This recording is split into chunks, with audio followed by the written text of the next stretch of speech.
everyone, welcome back to my channel. So today I'm going to be doing kind of a tester slash experiment video. I went ahead and went to Target just a little bit ago and I picked up like 8 different drugstore powders. Most of them being loose setting powders and then like 2 of them being pressed powders. I am on the hunt to find a loose setting powder or press powder that I can bake with and not have to spend a crap ton of money on the Cover FX Perfect Setting Powder. As you guys know, that is my favorite baking powder, but it's a really expensive powder. So I want to find a powder that is somewhat affordable so that I don't have to keep repurchasing the same one over and over and over again. And also to find a powder for you guys, because I know a lot of you don't want to take the time and take all your money to spend on a setting powder. I will admit I'm a little bit scared to try some of these because they look very, very fine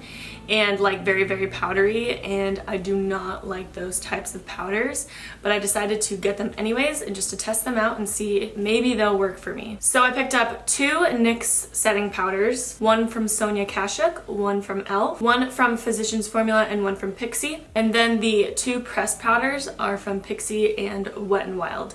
No, this is not the same Wet n Wild powder that I love. I love the coverall pressed powder, but I decided to give the mattifying powder a try. So I do have some primer and a little bit of foundation on just to even out my complexion.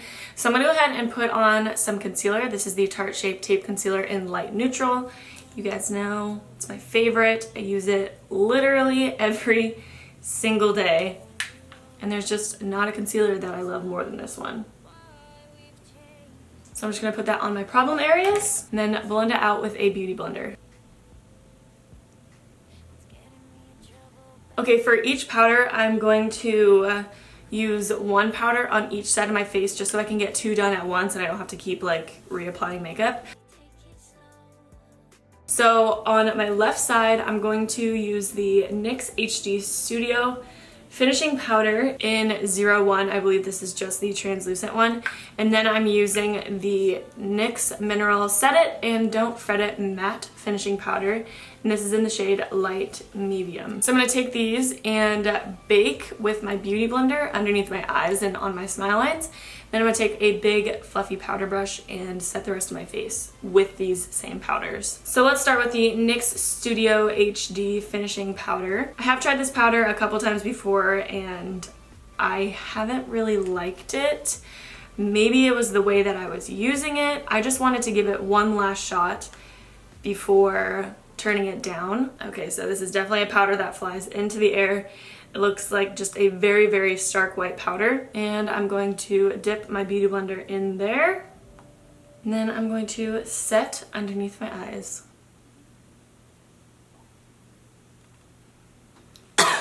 Okay, I'm just zooming you guys in a little bit so you can see. So I don't know if you'll be able to see this, but look at all the powder flying in the air, and literally it just goes into my nose. Oh my god. Oh my god, I can't with this powder. Every single time I try this, it literally makes me want to die of just coughing. Oh, not under the nose, not under the... Okay, and then I'm gonna take this big fluffy powder brush. This is the one that I use every single time for my face powder. It's the Luxie 520 tapered face brush. I'm just gonna take some of the powder in this lid on that brush and set the rest of my face. And I'm also gonna brush off that bake. I know it seems like I'm being a little bit dramatic with this like powder flying everywhere, but I swear I'm not. Once you put it on, it like goes literally straight up your nostril and it makes you want to sneeze, and I like really want to sneeze right now. Okay, and then on the other side I'm using the NYX Mineral Set It and Don't Fret It powder. I don't think I've ever used this powder before and it does have a little bit of a color to it. So I'm thinking maybe it's not as fine as that last one. So I'm going to dip some in the lid again. Okay, yeah, this one doesn't, it still is fine, I can tell, but it doesn't go literally everywhere like the first powder. Like I'm still flicking off my sponge and there's still some flying everywhere in the air. Okay, so I'm gonna dip that in my sponge and then make sure there's no creases. Go ahead and set the under eyes. Oh, that one's still flying everywhere too. Not as bad as the first powder though. Oh.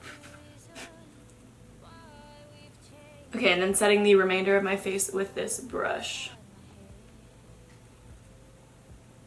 Okay, so obviously those weren't my all-time favorite powders.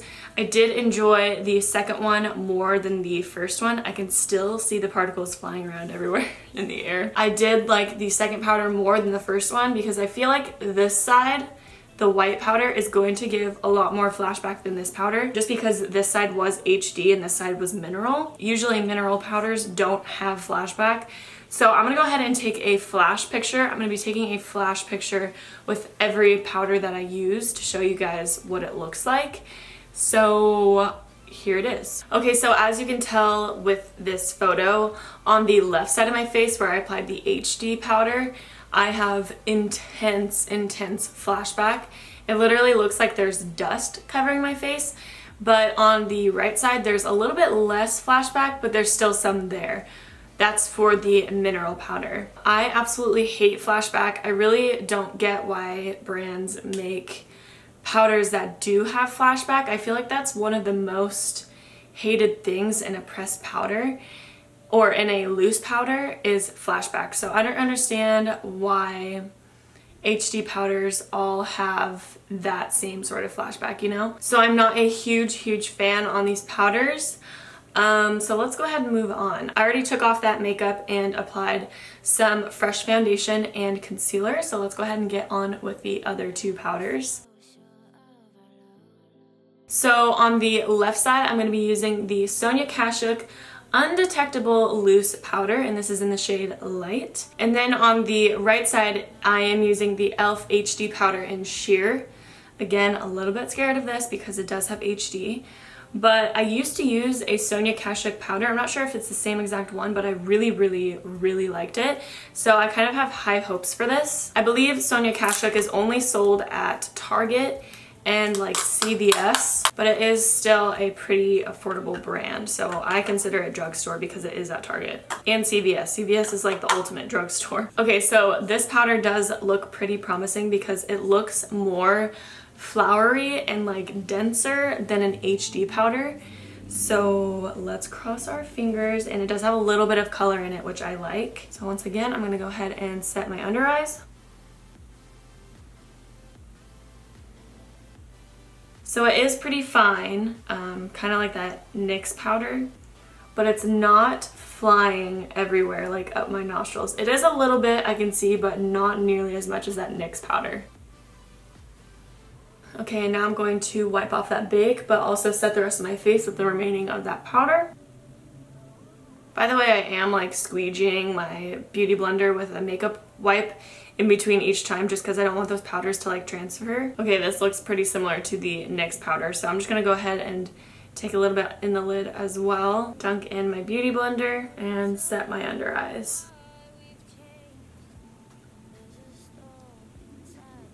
Okay, and then taking the brush and setting the rest of my face. So my face does look pretty good right now. It doesn't look like there's excess powder like laying on top of my face. It just looks like I have matte foundation on. But I'm gonna go ahead and take a flash picture and show you guys the results. Okay, so as I'm looking at this picture, it actually looks like my left side with the Sonia Kashuk powder is giving off a lot of flashback, especially around the sides of my nose and right underneath my eyes. It almost looks like there's sparkles in that powder, but the e.l.f. side looks pretty dang good. There are a couple sparkles by my nose with the e.l.f. powder, but that might be from the Sonia Kashuk powder transferring over. I'm not really sure because there wasn't any sparkles in the e.l.f. powder, but my face looks really good. I don't see any flashback at all, except for a little bit on my chin. I can't really tell if that's with the other powder or not.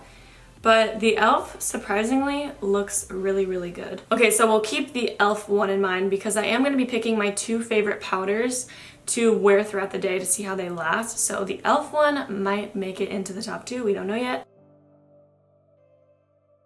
So on my left side, I'm going to be wearing the Physicians Formula Mineral Wear Loose Powder. And this is in Translucid Light. And then on the right side, I'm using the Pixi Quick Fix Powder in Translucid. That's weird, they don't have translucent, it's called Translucid. I've never heard that before. So this one does not say that it's HD, but it looks like an HD powder. You know, the e.l.f. one said that it was HD and it didn't have any flashbacks. So you never know, man, you never know. You never know until you try. So this powder is definitely the darkest powder by far. All right, yeah, this looks pretty dark. I don't know if this is supposed to be used for baking, but we're gonna try it anyway. So I had to put it in this little lid because it doesn't come with like a normal lid. So I'm gonna go ahead and set it on my under eyes. Okay, okay. Please don't go dark, please don't go dark. And then a little bit on my smile lines. Okay, and then I'm gonna take the rest of that powder on a brush and then go ahead and set the rest of my face and brush away that bake. So it did make my like eye area darker than what it was before. I mean, it doesn't look terrible. I like the way that it applied. It applied just like my Cover FX Perfect Translucent Setting Powder, and it wiped away really beautifully. It looks like on my face, it looks like a high-end loose powder, the way that it's sitting on my skin, and like I like the way that it looks on my face, but I just wish that there was a shade lighter in it that didn't make my under eyes go darker. So I'm gonna think on this side for a little bit because I'm just a little bit, you know, I don't know. What is this? Oh my god, it's like a little self-applying pad thing. What the heck? Should I try it with this? Let's try it with this pad, and then if it doesn't work, then I will try it with my beauty blender. So, I mean, I don't really know if it's like, I don't know if I'm getting enough product. So I'm gonna go ahead and just take off this part, dip my beauty blender into the actual powder.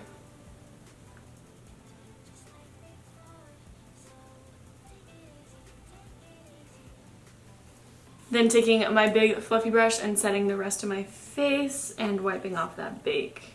Okay, so my face does look good on this side. It doesn't look sparkly or anything from what I can see. It looks pretty flawless.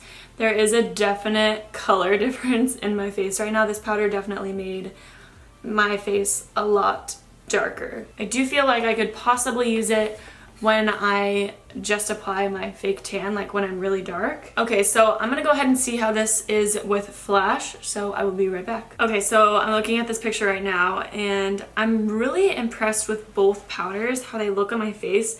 Literally, my skin looks so smooth. There's no flashback with either of these powders, but the freaking Physicians Formula powder is just too dark. I wish it was a shade lighter. I wish that they had made it actually translucent and not like a medium light shade, you know? If you are darker, like if you have a darker skin tone than me, you could definitely get away with this. I loved how it applied. It applied like the really nice like Laura Mercier setting powder or my Cover FX powder. It like had that nice dense flowery feel to it. It's just a little bit too dark for me. On the other hand, the Pixi powder, I am so incredibly impressed with. I thought this powder I was gonna like the least. I don't know why. I think it was like the packaging, and just because I've never tried a Pixi powder before, but this makes my skin look so flawless. This picture is 100% not edited, by the way. It makes my skin look so flawless. There's zero flashback, and it did not change the color of my foundation. I do wish that the packaging was a little bit different. I wish that there was a little bit more powder in the packaging. Like, there's just not that much powder in it, and also I don't like the puff attached to it. I wish that it was just a jar of powder with no puff at all, because I'd rather use my beauty blender, you know? But you can't complain too much. I do really enjoy this powder a lot. So far, the e.l.f. and the Pixi powder are my top two, but we do have two more powders left. I have a fresh face of foundation and concealer, so now we're gonna go in with the pressed powders. Today I'm using the Pixi by Petra Flawless Finishing Powder in Translucent. on my left side, and then the Wet n Wild mattifying powder on my right side. This Pixi powder just looks really luxurious too. Like, I just liked how it looked. So I am gonna be taking a beauty blender and dipping it into this and setting underneath my eyes. I do this all the time with pressed powders. I don't really see a difference. I just like the feeling of the beauty blender really packing on that powder underneath my eyes. It doesn't need to be a loose powder, just as long as the pressed powder works underneath your eyes. I think it's totally fine to use one for a baking powder. Anyways, taking that and going straight underneath my eyes. Can't tell if I see sparkle in this. And then taking a big fluffy brush and setting the rest of my face. So I like how it made my skin look. I think I might see a little bit of a sparkle in there, but we'll be able to tell more with that flash photography. Wiping off my beauty blender, then going in with this e.l.f, or not e.l.f, Wet n Wild pressed powder and setting straight underneath my eyes. And then taking the rest on the brush and setting the rest of my face. Okay, so both sides look pretty good. The Pixi powder makes my face look just a tiny bit more matte than the Wet n Wild one, but I'm gonna go ahead and take a flash photo with this. Okay, so it looks like the Pixi powder looks really good, at least to me. It has a little tiny bit of sparkle in it, but it's not like overwhelming or anything. It kind of just makes me look luminous a little bit. The e.l.f. powder is pretty sparkly, however. I'm not sure how I feel about it. It doesn't look terrible. When I hear a mattifying powder, I kind of expect it to not be luminous at all. You know, like, I just want to look airbrushed. I don't want to look sparkly or dewy, you know? I mean, it does not look terrible by any means. There's not really any flashback. It's just that shimmer in it. The Pixi powder, however, is really nice. I really like it. So I think I've come to a conclusion on what I want to test out for the rest of the day. So on my left side, I think I want to use the loose powder by Pixi, but then I want to set the rest of my face with the pressed powder by Pixi because I really enjoyed both of these. And I want to see how both of them last. So I'm going to use this to bake under my eyes and on my smile lines, and then I'm going to use this to set the rest of that side of my face. And on the right side, I'm going to be using the e.l.f. to bake and set, just because I really want to see how this lasts throughout the day. I was really impressed with how this looked on my face. So yeah, let's get into it. Starting with the Pixi powder, I'm just going to set underneath my eyes. Then I'm going to take the pressed powder by Pixi and I'm just going to set the rest of my face. Okay, so now for my right side, I'm going in with the e.l.f. powder. Then setting the rest of my face with some of that powder as well. Okay, so I'm liking how my face looks right now. I'm going to take one more flash photo with these three top powders and just make sure that there's no flashback. Okay, so both sides look pretty good. I don't see any flashback. I do see a little bit of shimmer, I'm guessing from that pressed Pixi powder, but everything looks really good. My skin looks just really smooth. There's no cakiness whatsoever. There's a little bit of cakiness on the tip of my nose, but probably because I keep taking off and reapplying foundation and my nose is probably getting a little sensitive. Other than that, everything looks really good. So I'm gonna wear this for a few hours, probably for like 4 to 6 hours. And then I'm gonna come back with a check-in and another flash photography photo and tell you guys my updated feeling on these powders. I'm really happy that I ended up liking at least 2 but 3 powders. I was not expecting to like that many powders. But anyways, I will see you guys in a few hours. Alrighty, this is gonna be a quick outro because it's hotter than a mofo in here. It is about 10 o'clock at night right now, and I've been wearing this foundation and powder and stuff for about 5 hours, I want to say. I filmed this video at about 5 o'clock, and I'll go ahead and zoom in. Everything looks pretty good. I just want to mention that all the foundation from my upper lip is gone because I totally forgot that I was wearing makeup and I like wiped my mouth, and so all my makeup's gone on my upper lip, so just disregard that. But everything looks pretty good. My smile lines have creased a little bit, but my smile lines always crease, like no matter what I do. Vinny! Stop! My nose is like a little bit dry in the corners on both sides. So that, I don't know if that's from like reapplying foundation like 5 different times today, but pretty much everything overall looks pretty good. So I'm gonna have to say that my favorite drugstore powder that I found today was the Pixi Quick Fix powder in Translucid. Not a huge fan of the packaging, but the actual powder itself was the best loose powder that I found today. And also I'll have to say that the Pixi setting powder is also a favorite too. Them together worked really nicely. Obviously I look a little bit washed out because I didn't apply bronzer or blush or highlight or anything like that. I just have foundation, concealer, and powder on. So I do look like I don't have a full face of makeup on. I look a little bit washed out. I do really enjoy that e.l.f. powder as well. I think that it works amazing for how cheap it is. I think it was $6. So if you're looking for a cheaper, loose, translucent setting powder, the e.l.f. one is really good too. So I was actually thinking after I filmed all of that earlier today that I might want to start my own series of this like type of thing. Kind of like an on the hunt series, on the hunt for like drugstore foundation or on the hunt for drugstore concealer, just because sometimes it's really hard to find like a holy grail product from the drugstore that's affordable. So I was thinking of starting a series. I don't know, let me know what you guys think about it. I feel like I need to start a series because every YouTuber out there has their own series, and I just feel like that would be really fun to be on the lookout for really affordable and really good products. But anyways, let me know what you guys think of that idea, and let me know what you think of this video today. I had a lot of fun testing out all these powders and seeing which ones worked for me and which ones didn't. Let me know which powder is your favorite of the bunch. But yeah, that's pretty much all I have for you guys today. Thank you so much for watching. I love you, and I'll catch you in my next video. Bye guys.